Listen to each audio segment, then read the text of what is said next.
샬롬, 김윤규 목사입니다.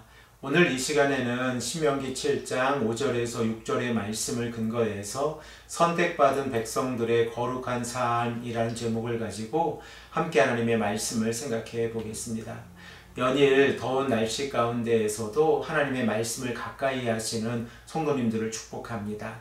우리가 이 시간에도 하나님의 말씀을 통하여 우리들의 삶의 원칙을 배우기를 소망합니다.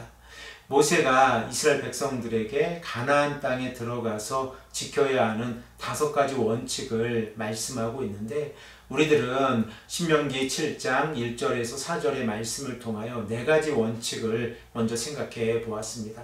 가장 첫 번째 원칙으로 이스라엘의 백성들은 가나안 땅에 들어가서 가나안 민족을 진멸해야 합니다. 두 번째 원칙은 가나안 사람들과 그 어떠한 언약도 맺지 말아야 하고, 세 번째 원칙은 가나안 사람들을 불쌍히 여기지 말고, 네 번째 원칙은 가나안 사람들과 혼인하지 말라라고 말씀하고 있습니다. 그리고 오늘 본문 말씀 5절의 말씀을 보면 모세는 이스라엘 백성들에게 5번째 원칙을 말씀하고 있는데, 가나안 사람들의 모든 종교적인 유물을 제거하라라는 내용입니다. 우리 다 함께 본문 5절의 말씀을 한 목소리로 읽겠습니다. 오직 너희가 그들에게 행할 것은 이러하니 그들의 제단을 헐며 주상을 깨트리며 아세라 목상을 찍으며 조각한 우상들을 불사를 것이니라. 언약의 백성으로서 이스라엘 백성들은 가나안 사람들과 그 어떠한 정치적인 동맹을 맺어서도 안 되고, 사회적으로 결혼이라고 하는 제도를 통하여 가나안 족속과 하나가 되어서도 안 됩니다. 더 나아가서 이스라엘의 백성들은 가나안 민족들과 종교적으로도 함께 할 수가 없습니다.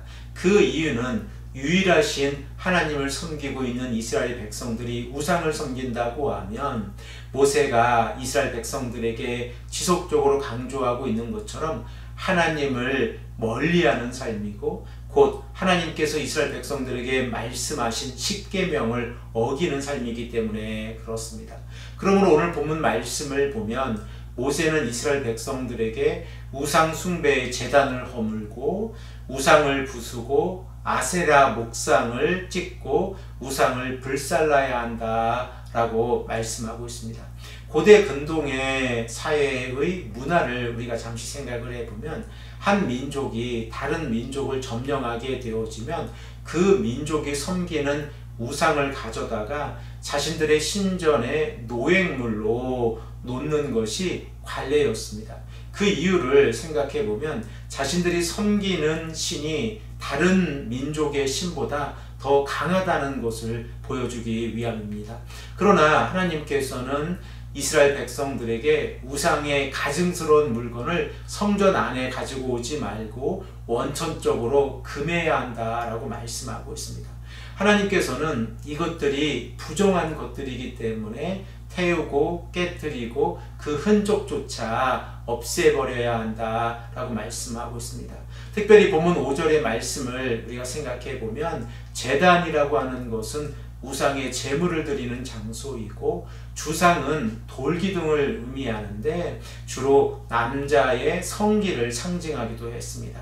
또한 아세라는 가나안 사람들이 섬기는 여신의 이름이었는데, 이 여신은 당시에 가나안 사람들이 모든 신들의 아버지라고 생각을 하고 있는 엘의 아내이기도 하고, 또는 가장 능력이 있다고 믿고 있는 바알의 아내로 여겨지기도 하였습니다. 그러므로 이스라엘 백성들은 가나안 땅에 들어가서 그 땅을 정복하게 되었을 때 그 땅 안에 있는 우상을 모두 제거해야 합니다.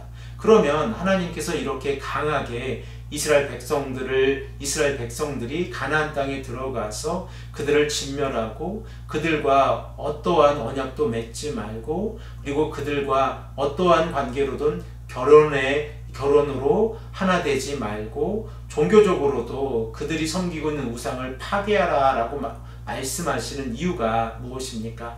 우리 다 함께 본문 6절의 말씀을 통하여 그 의미를 깨닫겠습니다. 다 함께 읽겠습니다. 너는 여호와 내 하나님의 성민이라. 내 하나님 여호와께서 지상 만민 중에서 너를 자기 기업의 백성으로 택하셨나니. 모세는 본문 6절의 말씀을 통하여 그 이유를 분명하게 말씀하고 있는데, 그 이유는 이스라엘 백성들이 하나님의 거룩한 백성이기 때문에 그렇습니다. 언약의 백성들이 하나님과 맺은 언약을 따라 하나님을 섬기며 나아가야 하는데, 만일 그들의 삶 가운데서 우상이 들어온다고 하면 그들은 여호와 하나님을 잊어버리고 우상을 섬기게 될 것입니다. 그러므로 모세는 이스라엘 백성들에게 가나안 땅에 들어가서 그 어떠한 경우라도 우상을 섬기지 말고 그 우상의 씨앗이 되는 그 모든 것을 다 파괴하라 라고 말씀하고 있습니다. 특별히 하나님께서 이스라엘 백성들을 선택하셔서 그들을 거룩한 백성으로 삼아 주셨을 때 언약의 백성들은 이에 합당한 삶을 살아가야 합니다. 이것이 거룩한 삶이라는 것을 우리가 생각해 볼 수 있습니다. 사랑하는 성도 여러분, 우리들 또한 하나님으로부터 택하심을 입은 거룩한 백성들이지 않습니까? 우리가 이 땅을 살아가면서 예수 그리스도의 십자가의 보혈과 부활의 능력을 믿음으로 의롭게 되어졌을 때에 우리들은 언약의 백성이 되었습니다. 그러면 우리들의 삶 가운데에서도 우상을 멀리하고 하나님 앞에서 오직 거룩한 삶을 살아가야 합니다. 하나님께서는 이스라엘 백성들에게 거룩을 요구하십니다. 하나님 자신이 거룩한 분이시기 때문에 자신과 언약을 맺은 이스라엘 백성 또한 거룩한 삶을 살아가기를 원하고 계신데, 이러한 삶은 하나님을 인정하고 우상을 버리고 하나님과 올바른 관계 속에서 예배자의 삶을 살아가는 것입니다. 이러한 삶이 우리들의 삶이 되기를 소망합니다. 하나님을 예배하는 삶이 거룩의 시작이라는 것을 우리가 늘 기억하고, 오늘도 말씀 안에서 승리하시는 귀하고 복된 성도님들이 되시기를 간절히 축복합니다. 함께 기도드리겠습니다. 아버지 하나님, 감사합니다. 오늘도 우리에게 말씀해 주셔서 선택받은 거룩한 백성들의 삶이 어떠해야 하는지를 깨닫게 하시니 감사합니다. 아버지 하나님, 오늘도 우리가 거룩한 삶을 살아갈 수 있도록 이 말씀을 들으시는 온 성도님들을 축복해 주시고 함께하여 주시옵소서. 감사드리며 사랑이 많으신 예수 그리스도의 이름으로 간절히 축복하며 기도드립니다. 아멘.